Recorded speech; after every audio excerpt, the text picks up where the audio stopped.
I'm Bill Ritter in Cincinnati, in the most computerized courtroom in the country. This is the prototype for the high-tech experiment going on right now at the O J Simpson trial. A behind-the-scenes look at how all these computers really work. Coming up on Good Morning America. It's now 17 minutes past the hour. Not only is the O J Simpson case high profile and high drama, it will soon be extremely high tech. That's because cutting-edge computer technology will be used by the prosecution and defense in the murder trial. How will the wheels of justice spin on our information superhighway? Bill Ritter discovered one courtroom in Cincinnati where computers have already interfaced with the legal system. I believe this system is the way of the future, and I'm extremely anxious that lawyers and judges have an opportunity to see it. It seems an unlikely marriage. A stately 60-year-old courtroom, a salty 73-year-old federal judge, and the most advanced computer system of any courthouse in the country. Sprouting like flowers in a walnut-paneled chamber, 10 computer monitors offer up-close views of evidence to the judge, the lawyers, the witnesses, and most importantly, to the jury.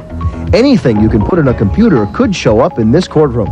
Recreate a highway accident, surgery, an airplane landing, or show the interior of someone's house. All this is changing the way courts do business. And if there's a better way to do it, shouldn't you try? And that's what this is all about. Well, is this a better way? Oh, my heavens, yes. Look, the basic obligation of a judge is to see to it that a jury doesn't get confused, that they stay interested. What their verdict is really isn't of much concern to me. I don't care how they decide.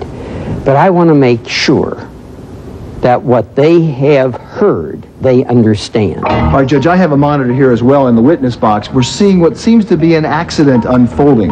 Yes. The jury does not see it until I determine that it is admissible in evidence. Okay, so if there's no objection, what happens? I tell the courtroom deputy, this may be admitted into evidence and displayed to the jury. All right, Steve, once the judge gives you that order, what do you do technically with the computer? Technically, all I have to do is throw a couple switches and just use the mouse to start the program. And so the jury will see what only you and the attorneys have seen so far. That's right. The equipment's worth more than $50,000. It was donated by local attorneys 2 years ago. Now, there are still some bugs to be worked out. No one likes the dangling wires everywhere, and the system uses so much electricity, the power went out twice when we plugged in our camera lights. But those are small glitches compared to the system's big advantages. Walk us through what you would do here. Well, for instance, here we have a vehicle in a parking lot, and the focus on this particular case was whether or not this vehicle was visible when the accident occurred.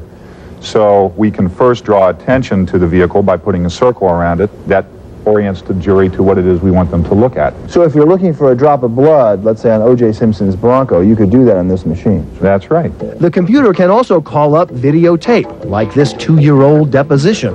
And what's your occupation or profession, sir? My occupation is that of a psychologist. It allows you to confront a witness with a prior statement they may have made that is different than the one they're making on the stand. See, I select various tests.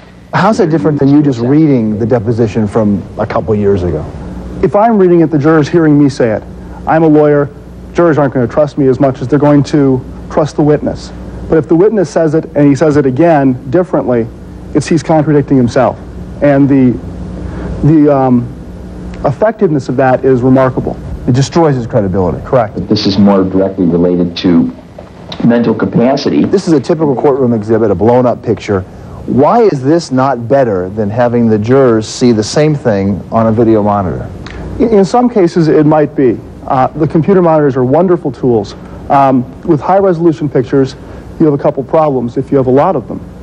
They get very expensive to blow them up. The jurors are not close enough to really get a good look at the exhibit, and the witness can't see it from this angle. Isn't there a potential problem here, though, sort of yielding to the MTV, TV generation? So we're missing the human drama of watching someone on the stand as compared to watching their testimony from a deposition on a video screen. Well, you've always got that problem. Presenting a witness by deposition, by the way, is the worst way in the world. You're right. That live person on the stand is critical. They can watch him. They can see his facial movements. But the system essentially is intended to deal with documents. this is not intended to substitute a television program for a trial in a courtroom. Interesting. And now Bill Ritter joins us from our Los Angeles bureau. Bill, is what you've shown us in this report the kind of technology we can expect to see in the Simpson case, or will it be something different?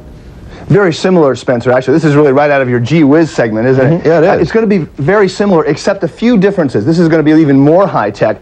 The cost of this equipment will be about $150,000 of the O J Simpson trial. In addition, the jury is going to have a 67-inch television screen. Imagine that. That is 5.5 feet diagonal measurement. That's huge.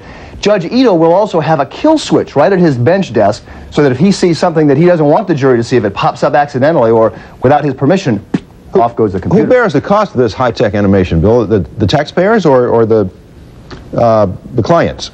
Well, both, but this technology is so new, everyone wants a piece of it, Spencer.